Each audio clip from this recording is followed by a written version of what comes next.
Hello, and welcome back, everybody, to another episode of Capsule RX Podcast. Thank you so much for tuning in again.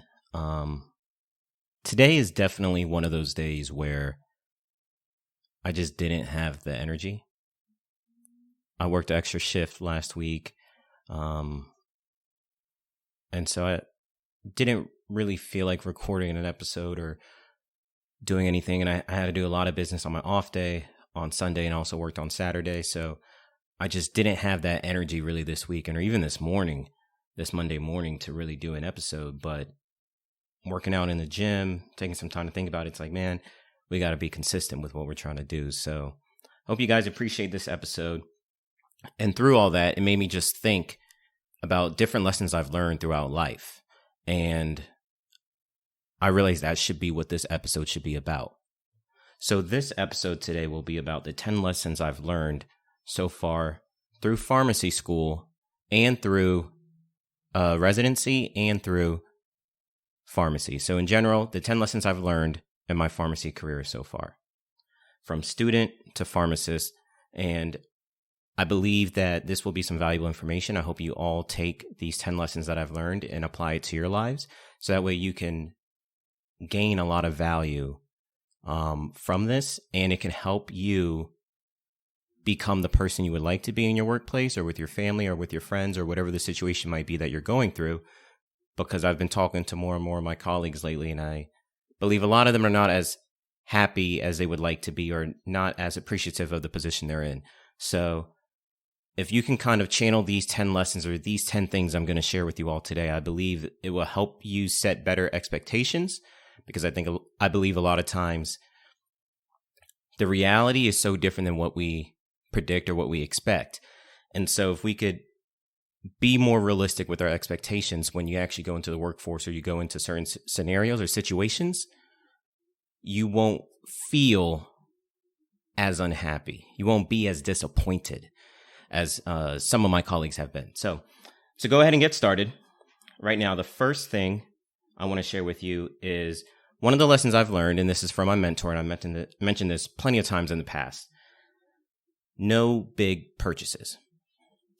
I was advised plenty of times when I was a pharmacy student, do not make any big purchases if you can avoid, such as buying a house that locks you into a mortgage or a very expensive car, so you have a very high car payment and high car insurance.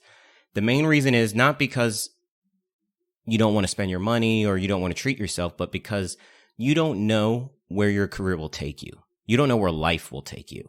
So the more flexible you can be early on in your career allows you the ability to adjust, allows you the ability to switch things up. And that's something that they were very, very adamant about is, hey, my mentor I had colleagues that they could make probably $50,000 or $100,000 more than what they make now, but because they just bought a house, they're not able to do it. The reason is because they would have to start low within this company and work their way up, but they're confident because of their work ethic and their skill set that they'd be able to get to this certain place. Maybe it's like a couple of years. And then with all the bonuses and whatnot, they could probably make $50,000 to $100,000 more for the same amount of hours.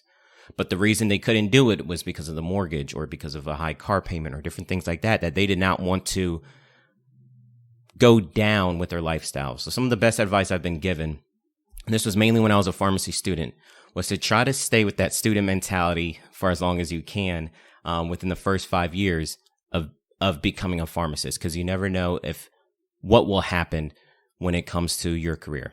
So it allows you the flexibility to be able to change positions, change careers, change locations if they're able to pay you more and things like that. So be very flexible. So no big purchases is the first lesson. The second lesson is entitlement, is about entitlement. Okay. This is something that I've definitely seen in a lot of my colleagues. I hope I didn't share this trait myself, but maybe I did. I'm not too sure. But a lot of us believe because maybe we did a residency, a PGY1 or a PGY2, or we've been working as a tech at this hospital for so long that they should just hire us on. We can't have that mentality that we deserve something. Everything that we want in life should be earned and worked for. So we have to work towards these goals. So if you don't get the position, don't have that sense of entitlement to make you feel like you have to be deserving of this. You need to have the mindset of, hey, this is a new environment. Working as a pharmacist is not the same thing as working as a tech. You might have been a great tech, but they don't know how your work ethic will be as a pharmacist. So you have to prove it to them. Okay. Maybe you take a stance and you work per diem somewhere and prove to them the value that you could bring to that organization. And then they give you a part-time or a full-time position. Or they may offer you and you don't take it. But either way, I definitely think that sense of entitlement is not a good thing to bring into the workforce. So definitely don't have a sense of entitlement. Doesn't matter where you went to school.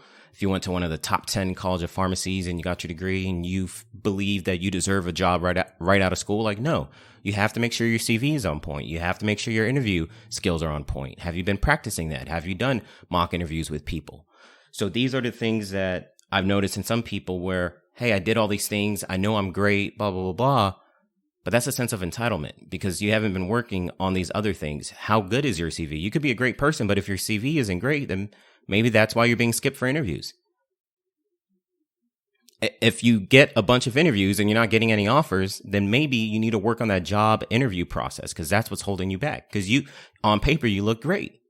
Word of mouth is great about you, but you have to still sell yourself in the interview. So never, ever have that sense of entitlement. Lesson number 2, patience. This is something I definitely suffer from. And it's something I would definitely advise new pharmacists, new pharmacy students who are about to graduate, definitely have a sense of patience, especially when it comes to the job offers and the job interview process. You might apply to a bunch of places and not hear back, but then out of nowhere, you're hear back from like all of them at once. Okay. It's a long process. Be patient. Don't feel like the first job offer you get, you have to accept. Maybe you want to wait until you get multiple job offers. Don't feel, I'll say this as far as like my personal experience, I could have accepted my first job offer, but I would probably be getting paid, I think maybe like $10,000 or $15,000 less a year. So that's something that I had to weigh. Okay. And then I had another job offer. I think my second one might have been maybe $10K more or maybe around the same, but that place has a state income tax because it wasn't in Florida. So in actuality, I'd actually make less after taxes. So that was something that I had to weigh, but I was patient. I trusted in myself. I believed in myself that I could find something in Florida, find something that was better suited for me. And that eventually happened because I was willing to be patient. And it was a tough process because it's, wow, like 6 figures being thrown at me. I've never had this opportunity before. So can I really say no? I have all these student loan debt and all these different things. But hey, be patient, go through the process. Just like you break down a journal during journal club, break down the pros and cons, break down, all right, is this the best fit? Do I believe I can attain more money? Do I believe this environment is the best environment for me to start out in? And all these different things. So definitely be patient with the job interview process and be patient even with your role. Sometimes you start in a new place and you don't like it at first, but be patient. Okay, be patient, work there for maybe 6 months and get a real sense of the culture and the real sense of the position you have. And maybe you're able to implement a lot of change to improve the position you're in, but you have to build that equity with your coworkers first. So definitely have a sense of patience. That's my lesson number 3. Lesson number 4, rejection. This is something that a lot of us definitely suffer from. And by a lot of us, I'm definitely speaking about myself on this one. And it's rejection in so many different senses. It could be rejection from a patient if you're working in like an ambulatory care clinic or in a retail space, where maybe you really believe they need to be counseled on this medication, or you believe you can really make a recommendation to improve their lifestyle or their health, but they're just like, no, I'm good. They just want to keep it moving. They don't care. Maybe you're recruiting them for a research project.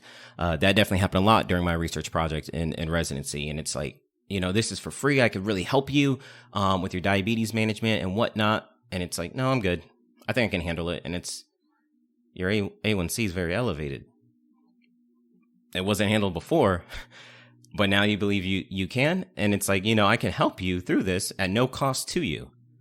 But sometimes you'll just get rejected, and that's just the way it is. So you can't let that deter you from wanting to keep helping others. That's what I find with rejection. That's why I wanted to mention this, is because you might get rejected by a physician all the time. You might get rejected, a recommendation to a nurse. They might reject your recommendation. There could be so many recommendations that you give, but don't let that rejection stop you from still being a great pharmacist, still putting patient care first, and still doing the things that are necessary to make sure the patient's getting the most optimal, best quality care that they can receive.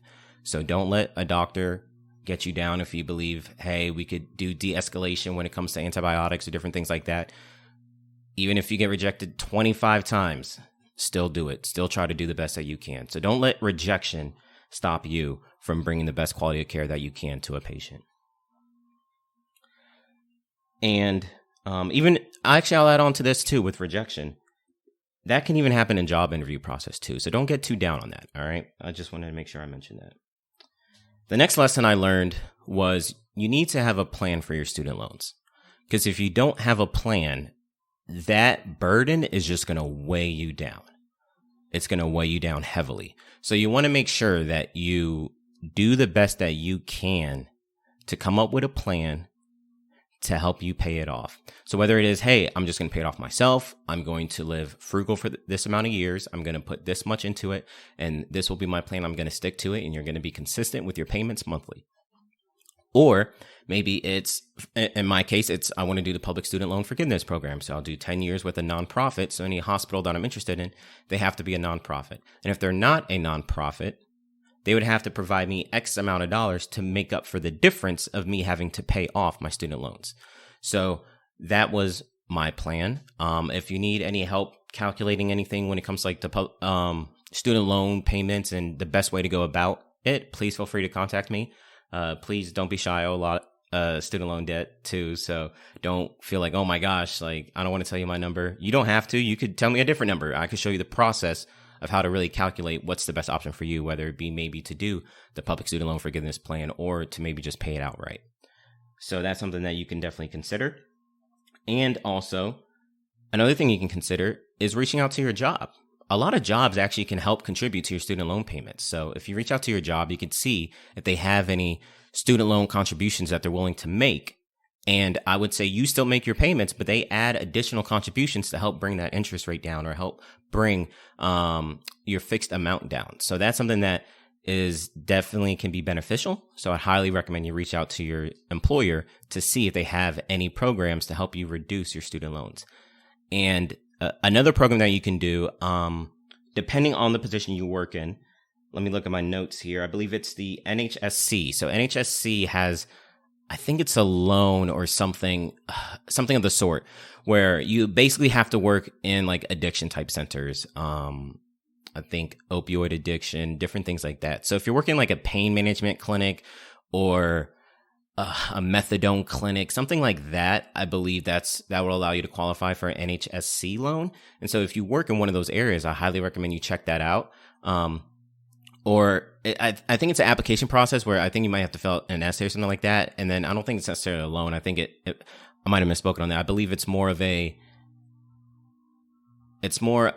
grant that they probably give you or something along those sorts. I didn't do too much research of it. I just happened to remember it. But NHSC, definitely look that up if you're working in any pain addiction centers and stuff like that. I think it might be like a contribution, some type of grant, scholarship type of thing to help pay off your student loans. The next lesson number 6, burnout. Burnout is real. It's a real thing. I believe we've been speaking about it quite a bit on this podcast. And I would say one of the key things that I learned, especially during residency and working as a pharmacist, would be to find your triggers. Okay. You need to identify what triggers you have that shows that you're in a state of burnout. So that way, you know, okay, if I'm very tired or I'm making very simple mistakes or I'm not being friendly or chatty patty with my coworkers and whatnot, whatever it is that is your trigger, you know, you need to take some time away from work. So maybe you take a staycation, maybe you take a vacation, maybe you just take PTO and you just do nothing at home. You just allow yourself to rest. Maybe you do some yoga, do different things to bring some mindfulness and some rest to yourself. So that way you can be prepared for the next week of work. So that way you can be prepared to put your best foot forward, because if you don't, not only is your reputation suffering at work, but the patients are suffering. And we all are truly passionate about the patients and we want what's best for them. So this is something where if burnout is becoming a problem for you, you definitely want to take this into account and try to find your triggers and make sure whenever those triggers pop up, okay, I take a rest, I take a break. Maybe I got to use some PTO. Maybe I could plan it out with the scheduler, but do whatever you got to do so that way you can come back and bring your best foot forward to provide the best quality care that you can to your patients. And I think another thing too with burnout would be once you identify your triggers and you take more time to work on yourself, it really improves your mental health. So you might find yourself in a better state of joy and a better state of calmness throughout life when it comes to things, because you've taken that time to look within yourself and find those triggers and take some time and learn, all right, this relaxes me. This doesn't relax me. This works for me. This doesn't work for me. So you learn a lot more about yourself. And I believe that's something that's always valuable. And kind of leads into the next thing that I want to talk about, the next lesson. Well, lesson number 7. Lesson number 7, invest in yourself.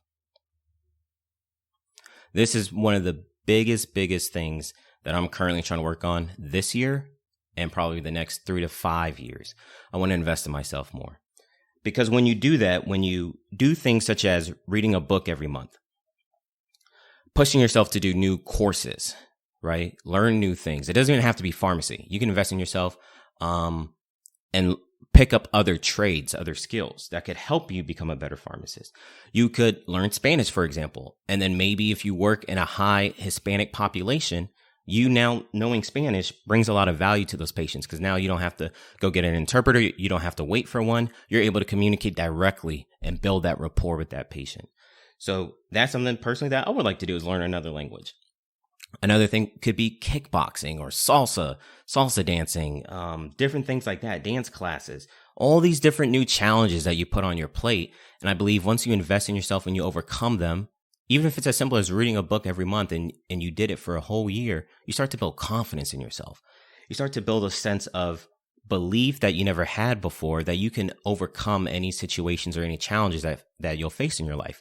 And that will carry over into your that will carry over into your professional life. So I always say whatever happens in your personal can also carry over to your professional, is vice versa.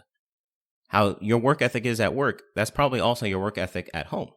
So you want to make sure that you are bringing that type of mentality from your personal life, that ability to overcome these challenges, to be confident, have that strong belief in yourself, bring that over to the workplace. So maybe you're not afraid to take on these new projects. Maybe you're not afraid to put yourself out there and become a preceptor. Maybe you're not afraid to go out there and become a residency program director. Maybe there's an opportunity for you to get promoted, but because you never push yourself and challenge yourself to do something you've never done before to that extent, you're just like, I don't know if I can handle it.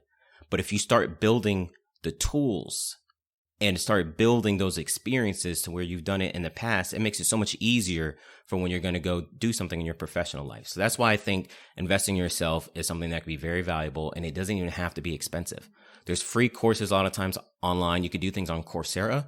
You can do things on Google. Google has a lot of different certificates that they offer. So you could just take on some courses, take on a challenge, learn something valuable, and then that can help improve your confidence and bring that into the professional workspace. Next, lesson number 8. Networking. It doesn't stop. This is something I'm also trying to work on more this year. A lot of times when I say stuff like this on the podcast, it's reminding myself what I told myself I need to work on. And I'm one of those, I believe if you say it, you got to follow through with it. So networking is still key. The relationships that you can build is amazing. And those relationships can lead to job opportunities for yourself, for colleagues, for maybe even a friend of a colleague that you don't even know. It could help provide different opportunities for you to get things that you might need. For example, maybe you need like demonstration devices for your ambulatory care clinic, and you're networked and you know some people who work in that industry, and they're able to send you some demo devices so you can show your patients how to use this medication, right? So different things like that. Maybe it helps you get, I know a lot of things are now online as far as copay cards, but maybe in the past they weren't. And so you had to get that in person through that networking. So networking is still key because it can bring so many different opportunities to you, and it could bring a lot of, I would say through the networking that I've personally built in the past couple of years as a pharmacist, it's been more impactful, I would say, outside of my professional life.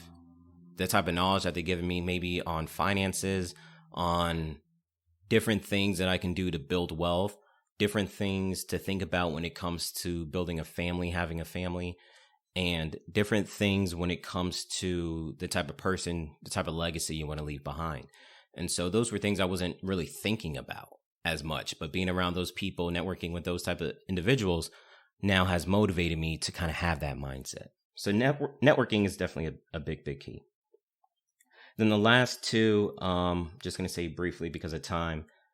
9, documentation. Document everything. If you have interaction with a patient, with a physician, with a nurse, and you disagree, you don't agree with their recommendation or anything where you could probably get in trouble down the line for, if they don't have proof that you tried to adjust this medication or optimize therapy for this patient, or you tried to counsel, or you try to do something, they can't just go off, your word. So find a way to be able to document it within your healthcare system, so that way it's on record that you did your part. So always document, because you don't want it to be a he said, she said type of thing, but nothing was actually documented into a system that showed like, hey, this actually did happen. Because in the past, if something gets pulled up 2-3 years later, are you going to remember what happened fully?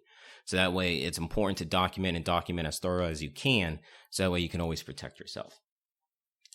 And then last but not least, lesson number 10, just don't take things personal. Life is challenging. It's tough, but try not to take things too personal. You'll be rejected a lot.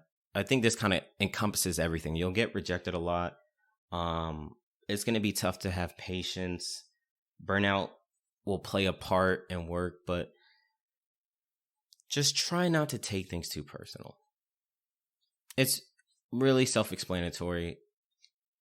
Try your best to understand other people's point of view, and just try your best to not let it dictate your mood, your feelings, and how the rest of your day will go. So try not to take things personal. Maybe you're expecting a job promotion, doesn't go to you, goes to somebody else. Try not to take it personal, okay? Try not to take, the rejection by this physician or the rejection by this patient on a counseling tip or different things that you wanted to do to help them. Maybe it's add them to your research project. Don't take it personal, okay? Just put your best foot forward, do the best that you can, and that's it. So those are my 10 lessons that I've learned so far, and I just wanted to make sure I share it with you all. I thank you so much for listening. If you haven't yet, please go ahead and subscribe to us on YouTube at @new_CapsuleRx podcast. We're on YouTube, Instagram, and TikTok. Sometimes I post some YouTube short videos on YouTube that I don't post anywhere else. So definitely go check us out on YouTube so you can see some of the shorts that we've posted. I just appreciate it. I appreciate everything. I almost knocked the mic over. So if you're listening to just the audio, that's what that sound was. But I appreciate everything that you all have been doing, all the support, all the love you all have been showing. I appreciate all the new followers. We've been getting a lot new followers on Facebook, which I didn't realize people still use Facebook and Instagram. So I appreciate all the new followers, even TikTok. We've had some new followers on TikTok too. So I appreciate all that. Please follow us, like our content, share it, save it. If you have questions, please don't hesitate to reach out. We thank you all so much. All of us, not just me, everybody from Capsule RX podcast. We're super appreciative of all the support and all the love you guys have shown. Merch will be coming soon. I'm going to try to get some sample shirts in soon. So sooner or later, you'll see some posts about merch. If you guys are interested in purchasing any, that will be an opportunity. Hopefully the end of June, that'll be able to go ahead and be created. And then as far as job interview process, mock interviews, we're still doing our services. So if you guys need any assistance with any of that, or if you just want to pick my brain on different things like that, like, please don't hesitate to reach out. But you can sign up at tinyurl.com/CapsuleRx podcast. And we're just here to help. Okay. Caps RX, where we piece pharmacy together for you. Thank you, guys.